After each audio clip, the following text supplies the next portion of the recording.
Government যে consensus commission করেছে সেই কনসেনসাস কমিশনের সাথে একটা ডায়ালগের সূচনা হবে। এর ফলে যেটা হবে যে আমরা আগামী আপনি দেখেছেন যে কনসেনসাস কমিশনের মেয়াদ 6 মাস করা হয়েছে এবং 6 মাসে আমাদের আমরা আশা করছি যে এই যে 6টা কমিশন যে রিপোর্টগুলো দিল সেই রিপোর্টগুলো পুঙ্খানুপুঙ্খভাবে পলিটিক্যাল পার্টির সাথে এই কনসেনসাস কমিশনের একটা আলাপ হবে। আলাপ হয়ে যেটা আসবে যে যেই রিকমেন্ডেশনগুলো সমস্ত পলিটিক্যাল পার্টি কনসেনসাসের ভিত্তিতে নিবে সেটা সবাইকে আমাদের আশা থাকবে যে সবাই এই পলিটিক্যাল পার্টিগুলো এটা পরবর্তীতে সাইন করবে। যেই সাইন হবে সেই সাইন ডকুমেন্টটা হবে হচ্ছে জুলাই চার্টার।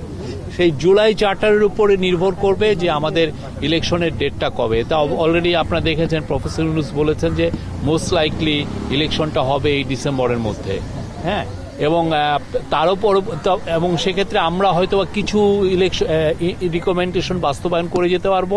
পরবর্তীতে পলিটিক্যাল পার্টিগুলো যারা এখানে সিগনেটরি ছিল তারা যারা ইলেকশনে জিতবে তারা এরা কন্টিনিউ করবে। ভাই দুটো প্রশ্ন, একটা হচ্ছে যে কয়টা রাজনৈতিক দলকে এখানে ডাকা হয়েছে এবং সরকার কি কোনো আসলে সুপারিশমালাগুলো যেগুলো সংস্থা কমিশন দিয়েছে তার মধ্যে কি কোনো শর্টলিস্ট করেছে কিনা যে এই সংস্থাগুলো আসলে অন্তর্বর্তীকালীন সরকারি বাস্তবায়ন না, এই অনেকগুলো যেটা হচ্ছে যে আপনি দেখেছেন যে অনেকগুলো কমিশনের রিপোর্টের অনেকগুলো অংশই আছে যেটা সত্যিকার অর্থে পলিটিক্যাল পার্টির সাথে সেই ধরনের কথা বলতেও হয় না, দরকারও হয় না।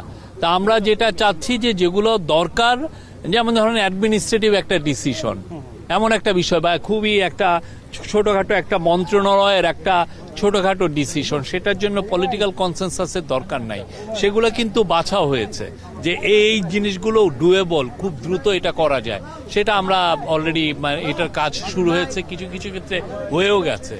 তো আর বাকিগুলো যেগুলোর সাথে যখন মেজর কনসেনসাস দরকার সেগুলোর জন্য পলিটিক্যাল পার্টির সাথে আমাদের এই কনসেনসাস কমিশনে ইন্টেন্সিভ ডায়ালগ হবে। কতগুলো রাজনৈতিক দলকে ডাকা হয়েছে আজকে এটা আমি এখনো বলতে পারছি না। আমি যে বাংলাদেশের মেজর পার্টিগুলো থাকবে